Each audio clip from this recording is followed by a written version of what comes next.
स्वागत है इस अगले खास सेशन का। हम सीधा रुख करना चाहेंगे और बहुत सारी राजनीति की बात तो हो गई है और भी होगी, मगर अब थोड़ा हटके थोड़ा सा मनोरंजन की ओर बढ़ते हैं, क्योंकि मनोरंजन के बिना दुनिया अधूरी है।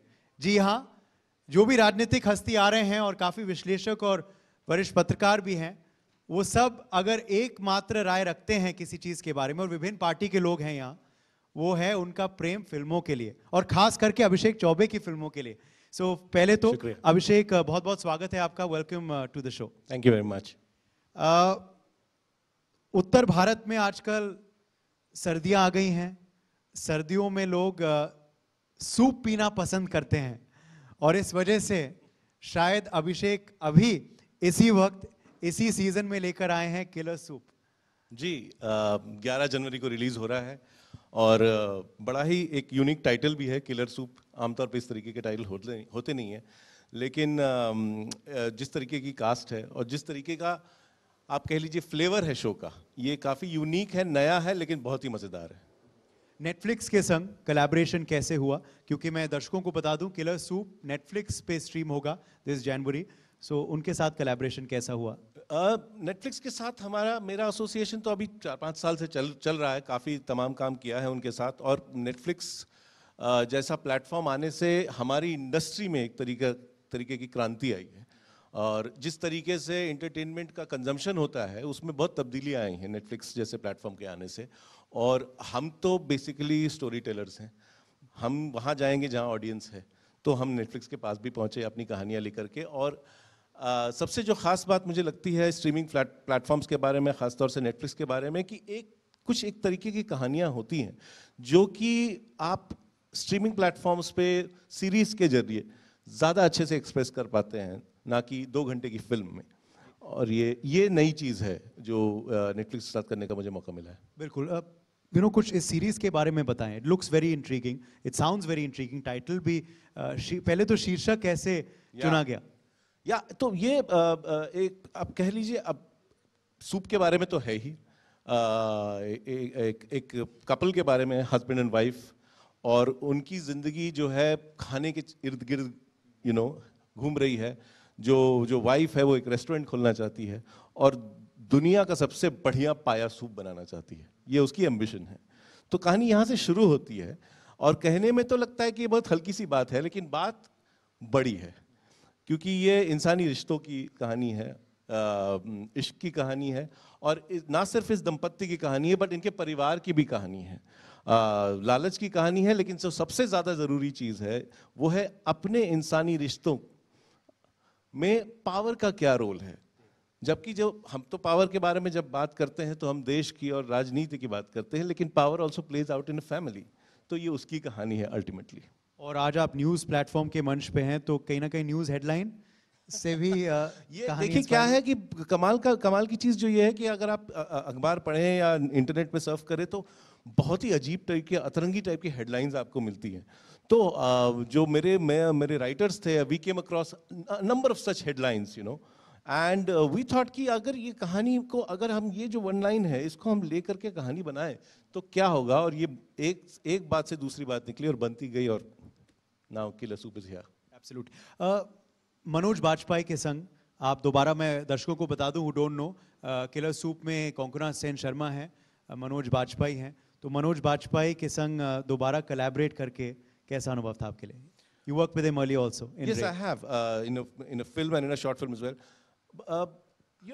It's very lucky for a director like me to be making movies in a generation where you have actors like Manoj Bajpayee and Konkona Sen Sharma. बहुत ही कमाल के एक्टर्स हैं, बहुत ही इवॉल्व्ड एक्टर हैं, और उनका जो अप्रोच है अपने क्राफ्ट के, वो बहुत ही यूनिक है। तो उनके साथ काम करना मतलब मेरा काम आसान हो जाता है, मैं तो ये कहूँगा। और ये जो था बड़ा ही पेचीदा टाइप का शो है, इन द सेंस कि आमतौर पे आप कहते हैं कि एक शो की एक टोन होती है कि भाई ये कॉमेडी है तो एक तरीके की परफॉर्मेंस होगी, या ये एक्शन है, या ये ड्रामा है। ये जो कहानी है इसमें इन सारे भावों का समावेश है, ये सारे फ्लेवर्स हैं, एक तरीके से हिंदुस्तानी थाली कह लीजिए। तो उसमें इसकी पिच पकड़ पाना कि किस टोन में एक्टिंग करनी है, कि भाई एकदम जो है जीवंत रियलिस्टिक स्टाइल नहीं अपना सकते, it has to be slightly above reality, but over acting भी नहीं कर सकते। तो इसका सही बैलेंस बनाना, it's almost like putting the right masala in your dish. तो वो पकड़ पाना इन दोनों कलाकारों के लिए बड़ा ही महीन काम था, लेकिन इन्होंने कमाल किया है। What kind of actors are they on set? I want to ask you कि क्या वो डायरेक्टर्स एक्टर्स हैं, क्या वो इम्प्रोवाइज करते हैं, क्या वो रिहर्स करते हैं, स्पॉन्टेनियसनेस है उनमें? तैयारी तो बहुत करते हैं, जताते नहीं है, लेकिन तैयारी बहुत करते हैं। और वो एहसास आप हाँ, हम जब हमारी काफ़ी फिल्म, मैं कहता हूँ तजुर्बे के बाद अब मुझे ऐसा लगता है कि काफ़ी सारी फिल्म सेट से पहले ऑफिस में बनती है। जब आप अपने क्रू और कास्ट के साथ डिस्कशंस करते हो कि क्या हम बना रहे हो, कैसे अप्रोच करेंगे, तो हाँ, हमने तैयारियां की, काफ़ी डिस्कशंस हुए, लेकिन सेट पे जो वातावरण था वो बहुत ही रिलैक्स्ड वातावरण था। देयर वाज मनोज इन कोंकण के साथ था कि वो पूरी तैयारी तो करके आए थे, रिहर्सल भी करते थे, लेकिन there was always room for improvisation, क्योंकि इम्प्रोवाइजेशन करना तब जरूरी होता है। हम इम्प्रोवाइजेशन ज़्यादातर एक्टर्स लोग करते हैं, कोई तैयारी नहीं करते हैं तो उनके एक्सक्यूज होते हैं कि हम स्पॉन्टेनियस हैं, लेकिन स्पॉन्टेनिटी तब आती है जब आप तैयारी करके आते हो, तब आप एक नया डायमेंशन खोलते हो अपने परफॉर्मेंस के बारे में। तो वो इन दोनों के साथ देखने को बहुत मजा आता है। एक नई लेयर खुलती है जो आके आपने एज अ डायरेक्टर भी पहले फील नहीं किया था कि ये आएगा। अच्छा, इस सवाल पे अक्सर हम एक्टर्स के संग चर्चा करते हैं, मगर today I like to ask you as a director और राइटर कि जब आप सीरीज़ कर रहे हैं, क्योंकि आप फिल्म भी बना चुके हैं, आप शॉर्ट फिल्म भी बना चुके हैं, आप सीरीज़ बना रहे हैं, तो सीरीज़ जब लिख रहे हैं, बना रहे हैं, तो क्या और मुश्किल है और आसान है, अलग है, क्या अनुभव है? क्योंकि कैरेक्टर्स को फ्लैश आउट करने का और मौका आपको मिलता है, शायद शेड्यूल भी और लंबा होता है, क्योंकि द लेंथ इज लॉन्गर। तो ज़रा इस अनुभव के बारे में बताएं। मतलब सबसे जो अहम बात होती है वो ये कि जब मैंने पहले 15-16 साल काम किया, तो मैंने फिल्मों में काम किया जो कि एक 2, सवा 2, 2.5 घंटे की कहानी होती है और 90 से 100 पेज की स्क्रिप्ट होती है। और जब आप उसको लिखते हैं और तैयारी करते हैं, तो बाय द टाइम आप जब सेट पे पहुंचते हैं ना, आपको वो ज़बानी याद रहती है, आपको देखने की ज़रूरत नहीं पड़ती। इसमें सबसे परेशानी क्या होती है, 450 पेज की स्क्रिप्ट होती है, तो कई बार तो लिखने वाले को भी याद नहीं रहता कि ये सीन फलां सीन के पीछे आता है कि बाद में आता है। तो it's very difficult to just keep the entire structure of the narrative in your head. तो आपको जो है तैयारी और ज्यादा करनी पड़ती है। You have to be on top of it, and it's not easy to be on top of it, क्योंकि आप शूट तो इसको फिल्म के तरीके से ही करते हो कि आप जाओगे, एक शेड्यूल करोगे और इसमें खत्म करके होपफुली वापस आओगे। तो so the main part is it is very very difficult logistically and mentally very challenging. Satisfying क्या है कि अगर जो सीरीज होती है वो एक तरीके से उपन्यास होता है, पूरा का पूरा नॉवल होता है। फिल्म जो होती है वो एक 100 पेज की एक कहानी हो सकती है, उससे ज्यादा की नहीं हो सकती। लेकिन आप सीरीज में एक 450 पेज की नॉवल जैसा एक फील, तो नॉवल का जो स्कोप होता है, उसमें जो कैरेक्टर की जर्नी रहती है, उसमें जितनी परतें आप खोल सकते हैं और जितनी गहराई में जा सकते हैं, वो शायद फिल्म में भी उतना मुमकिन नहीं है। तो ये एज अ क्रिएटिव आर्टिस्ट बड़ा ही सेटिस्फाइंग है। अब आप दर्शक इनको जानते हैं as the director of acclaimed films like Ishqiya, Dedh Ishqiya, उड़ता पंजाब, सोन चिड़िया, मगर अब हम जानना चाहेंगे इसकी शुरुआत कैसे हुई। तो अभिषेक चौबे की कहानी, उन्हीं की जुबानी। तो अभी सिंधिया साहब यहाँ थे, सिंधिया साहब अयोध्या के बारे में चर्चा कर रहे थे, आपका जन्म भी अयोध्या में हुआ, तो बताइए चाइल्डहुड कैसा रहा और फिर फिल्मों की ओर आप कैसे बढ़े? जी, मेरी पैदाइश अयोध्या की है और मेरी मदर जो है वो लखनऊ की हैं। तो लेकिन मेरे पिताजी की जॉब जो थी वो थोड़ी ट्रांसफरेबल टाइप की थी, तो हम उत्तर भारत का भ्रमण किया है मैंने बचपन में।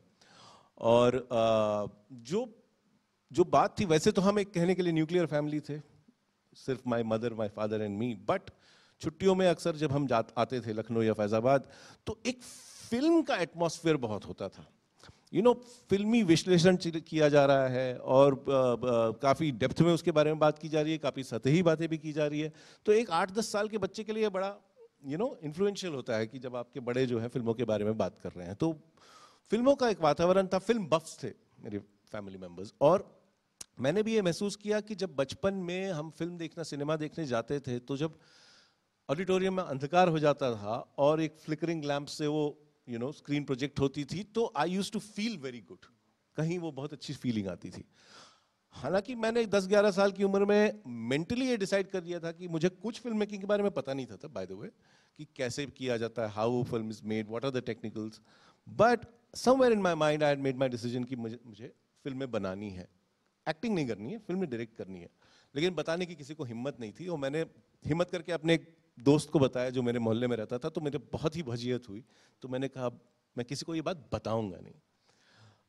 उसके बाद मैं बोर्डिंग स्कूल में गया हैदराबाद में, जहाँ पर मैं थोड़ा होराइजन्स खुले। तो जब मैं वापस आया तो मैंने पिताजी से बहुत डरते डरते ये बात शेयर करी कि मुझे फिल्म डायरेक्टर बनना है। And both my parents were very amused. उनको लगा कि लड़का हीरो बनना चाहता है। तो मैंने कहा नहीं मैं हीरो नहीं बनना चाहता हूँ। बोला कि थैंक गॉड मेरे फादर ने कहा कि हमारी शक्लें वैसी है नहीं। लेकिन that time was a time कि मैं करीब 16 साल का था जब मैंने डिसाइड किया कि अच्छा ये पुख्ता हो गया, मुझे यही करना है।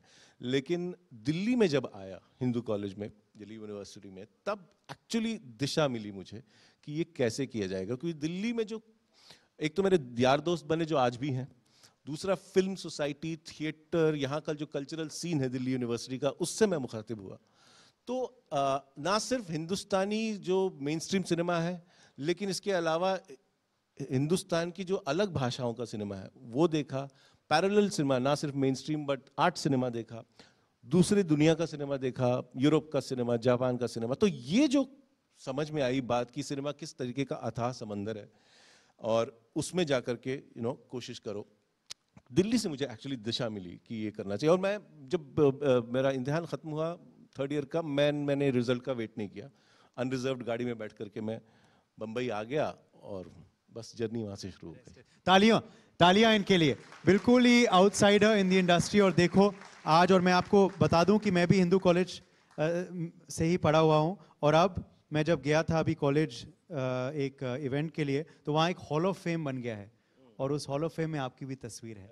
क्या बात है। तो देखिए उस समय ख्याल आया फिल्मों का, और आज हॉल ऑफ फेम में इनकी तस्वीर है वहाँ। मगर फिर आप मुंबई गए, फिर विशाल भारद्वाज से मुलाकात कैसे हुई, कब हुई? क्योंकि आपके जो इनिशियल ईयर्स हैं और जो इनिशियल फिल्मोग्राफी है वो विशाल भारद्वाज के साथ ही है। जी, पहले 10 साल मैंने विशाल जी के साथ काम किया, और उनसे मुलाकात तो एक ऐसे ही बाय चांस हो गई थी, कॉमन एक अक्वेंटेंस के थ्रू। और वो एक पहली फिल्म बना रहे थे अपने बच्चों की, और मेरे पास पैसे नहीं थे, तो मैंने कहा मैं कर लेता हूँ।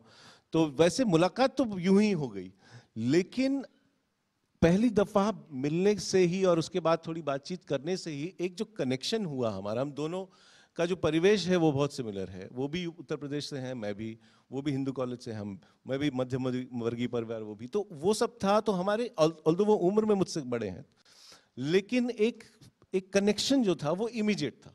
तो आज भी वो मेरे बड़े भाई जैसे हैं इंडस्ट्री में। और वो समय इतना इंटरेस्टिंग था क्योंकि वो म्यूजिक डायरेक्टर से डायरेक्टर बन रहे थे, तो और डायरेक्शन का जो डायरेक्शन की जो कला है उसमें ही वाज ट्राइंग टू ग्रो। और मैं अभी इंडस्ट्री आया हूँ, मतलब अभी ट्रेन से उतर के उनसे मिला हूँ, और मैं जो है बम्बई समझने की कोशिश कर रहा हूँ, सिनेमा समझने की कोशिश कर रहा हूँ। तो एक तरीके से different times in our life, but growth साथ में हो रही है, और खतरनाक दोस्ती हो गई। और उसके बाद हम फिल्मों की यूं ही बातें किया करते थे, जब कुछ और भी चल रहा है, अलग अलग फिल्मों के बारे में डिस्कस किया करते थे। उन्होंने ही मुझे पुश किया कि तुमको अगर डायरेक्टर बनना है तो तुम पहले राइटिंग करो, तभी तुम डायरेक्टर बन पाओगे। क्योंकि ऐसा जरूरी नहीं है, मगर हिंदुस्तानी बॉम्बे फिल्म इंडस्ट्री में बड़ा जरूरी है। और फिर लिखी हाँ, फिल्म, तो फिर फिल्में लाइक ओमकारा, कमीने, तो हमने साथ में फिर लिखना शुरू किया। और वो एसोसिएशन मतलब बहुत ही बढ़िया, बहुत ही सेटिस्फाइंग एसोसिएशन था, क्योंकि हमने जो फिल्में लिखी, ब्लू अम्ब्रेला से स्टार्ट करके ओमकारा, कमीने, मटरू, इश्किया, डेढ़ इश्किया, हमने ये सारी फिल्में साथ में लिखी। और मेरी लाइफ का मतलब वो जो मैं डायरेक्टर आज हूँ, वो उसकी वजह वो एक्सपीरियंस था, विशाल जी के साथ काम करना और नसीरुद्दीन शाह के साथ काम करना। वो भी आपकी फर्स्ट फिल्म में इश्किया। क्या गाने हैं, क्या डायलॉग हैं उस फिल्म में। खैर अरशद वारसी हैं, विद्या बालन हैं, फिर बाद में माधुरी दीक्षित भी आई, हुमा कुरैशी भी आई, बट नसीरुद्दीन शाह के संग। नसीर भाई के साथ तो मैं पहले काम कर चुका था, जब हमने साथ में मकबूल करी थी।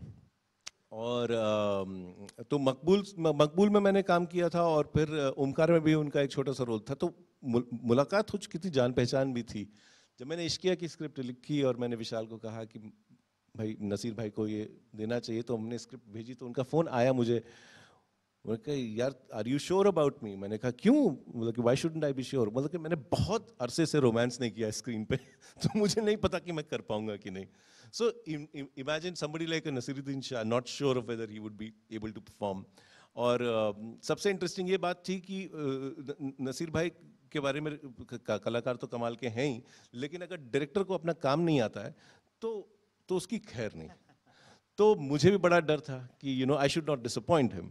बट सबसे बढ़िया मोमेंट जो है about a week into the shoot, एक छोटा सा कोई मोमेंट था और उन्होंने मैं दूर था मॉनिटर के पास, और उन्होंने वॉकी टॉकी पे असिस्टेंट के द्वारा बुलाया मुझे और मैं गया 100 मीटर चल के और एक बहुत ही छोटी सी बात पूछी।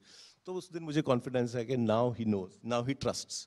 तो वो रिलेशनशिप वहां से बना। आज भी जब मिलते हैं, हमने 2 फिल्में साथ में करी, इश्किया और डेढ़ इश्किया, आज भी जब मुलाकात होती है तो कहते तीसरा कब बना रहे हो यार। फैंटास्टिक। तीसरा बना देखना चाहेंगे इश्किया पार्ट 3? आजकल सीक्वल्स का जमाना है। अनदर फिल्म उड़ता पंजाब, अलग ही कल्ट स्टेटस बन गई उस फिल्म की। टॉमी सिंह, आलिया भट्ट का किरदार जो है, तो how did you react to that kind of response, और कहाँ से ये आइडिया आया? क्योंकि ड्रग मेनेस तो बहुत प्रेवलेंट था, ये बहुतों को पता था हिमाचल प्रदेश में, खास करके पंजाब में, मगर किसी ने इस पे फिल्म बनाई नहीं, और वो भी जिस तरीके से आपने बनाई। तो उसके वो फिल्म का आइडिया कहाँ से आया, जरा बताइए। And did you expect the kind of reaction after? Also controversy भी हुई, वो did you anticipate that? Politics में भी कहीं ना कहीं वो फिल्म घुस गई थी उस वक्त। नहीं, जो कंट्रोवर्सी का जहाँ तक सवाल है, तो हम we were naive, we didn't expect, we didn't think. हमें तो लगा हम बहुत बढ़िया काम कर रहे हैं, हमें तो ऐसा लगा था। और क्या हुआ यूं कि ये आइडिया आया कि let's explore the problem of drugs through a set of characters, ये बेसिक आइडिया था। और people who are drug users, जो कि विक्टिम्स हैं, जो ड्रग अब्यूज का विक्टिम है, and people who are fighting this menace, like the police, the law enforcement, the doctors, जो कि सामाजिक तौर पे इस चीज से लड़ रहे हैं, उनके बारे में कहानी कहने की अर्ज थी। और हम पंजाब गए, और मेरे जो राइटर हैं सुदीप शर्मा साहब, वो भी गए, हमने वहाँ वक्त बिताया। हम लोग का फिर भी पंजाब में जाने के पहले हम फिर भी ये सोच रहे थे कि हम एक कोई कूल फिल्म बना रहे हैं जो यूथ को अपील करेगी। लेकिन जब हमने जा कर के वहाँ पर देखा जो सच्चाई थी, हमने ये सारी एम्बिशंस छोड़ दी। हमने कहा कि अब ये फिल्म बना रहे हो तो आपकी हो गई है social responsibility, and you can not be cavalier about it, you have to be sincere about what you going to show.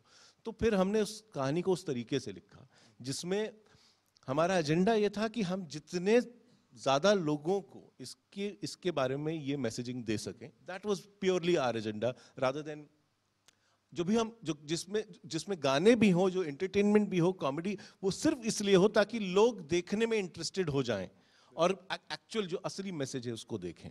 तो that was our agenda, and I think, I mean, in part because of the controversy maybe, we were successful in being able to do so.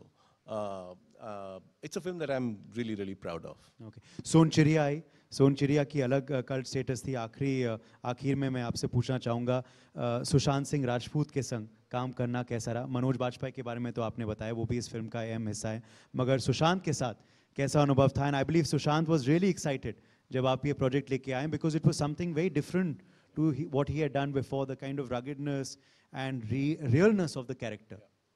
Yeah, Sushant was a very good-looking, very pretty boy, and लेकिन वो बहुत ही अलग किस्म का लड़का था। वो जिस तरीके की किताबें पढ़ता था, जिस तरीके की बातें करता था, he was a very serious person. And जब उसने ये कहानी पढ़ी, उसका इमीडिएट कनेक्शन हो गया। नहीं तो क्या होता था, आमतौर पे आप बॉलीवुड स्टार्स के पास जाओ और उनको स्क्रिप्ट दो, एक तो मीटिंग मिले तो उनको स्क्रिप्ट दो, तो कई महीनों लग जाते हैं। लेकिन सुशांत को मैंने 1 बजे स्क्रिप्ट दी और 4 बजे उसका फोन आ गया कि मैं कर रहा हूँ। तो it was that immediate, because he really could relate to what the film was trying to say. एक लेवल पे वो जाति भेद के बारे में है, एक लेवल पे मिसोजिनी के बारे में है, लेकिन असली जो चीज़ है वो है, it was about living with guilt, living with yourself, और उस चीज़ से उसका वो पकड़ पाया उस चीज़ को। और उसको ये भी एहसास था जब हम फिल्म बना रहे थे कि मनोज बाजपेयी जैसे दिग्गज हैं फिल्म में, और भी तमाम जो कलाकार थे वो काफ़ी थिएटर से आए हुए, काफ़ी ज़मीन से जुड़े हुए कलाकार थे। और सुशांत ने कहा मुझे अपना गेम अप करना पड़ेगा, और उसने एक स्टूडेंट के जैसे 2 महीने तक, शूटिंग के 2 महीने पहले से उसने जो तैयारी की, वही कपड़े पहन के, वही जूते पहन करके, उस चंबल के एटमॉस्फेयर में ऊपर चढ़ना, नीचे उतरना, और उनकी तरह तो जो मेहनत की, जो तैयारी की, because he became one of them, you couldn't tell the difference. तो उस लड़के का जो कमिटमेंट था, उस लड़के का जो पैशन था, वो बहुत ही कम देखने को मिलता है। लोग आमतौर पे हमारी इंडस्ट्री में अपनी इमेज में बड़े फंसे रहते हैं, और उसको कोई फर्क नहीं पड़ता था कि उसके बारे में क्या सोचेंगे, कि उसकी जो चॉकलेट बॉय इमेज है, the good looking boy next door image, उसका क्या होगा, उसको कोई फर्क नहीं पड़ता था। And I think we miss a true artist like Sushant. Absolutely we do. Thank you so much. बहुत बहुत शुक्रिया अभिषेक चौबे कि आज आप आए यहाँ, और wish you all the very best. और विंटर, जैसे मैंने कहा, विंटर का सीजन है, तो सूप का सेवन उठाएं, डर्टी सूप जरूर देखें on Netflix this January. Killer Soup on 11th Killer January. soup, sorry, Killer on soup Netflix. on yes, it can't be dirty because it's a killer soup coming on Netflix this January. जरूर देखें। Thank you so much Abhishek once Pleasure, again for pleasure. joining. Thank you so much. Pleasure. Thank you so much Abhishek ji, मंच पर आने के लिए। उदय, आपका शुक्रिया।